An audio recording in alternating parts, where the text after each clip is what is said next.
নমস্কার। নমস্কার। কবি কবি অন্নদাশঙ্কর রায়ের লেখা কবিতা নেমন্তন্ন।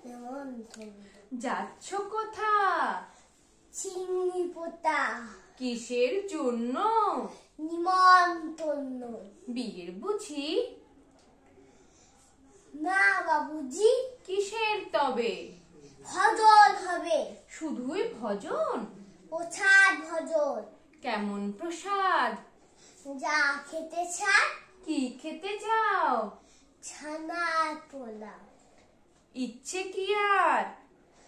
ছয় পড়িয়া। বাহ, কি আয়েস! রাবি পায়ে। এই কে বলি? ঘি কদলি। বাহ, কি ফলার! বা কি ফলার। সবরি কলার। এবার থামো। ফজলি আমো। আমিও যাই। না মাথায়।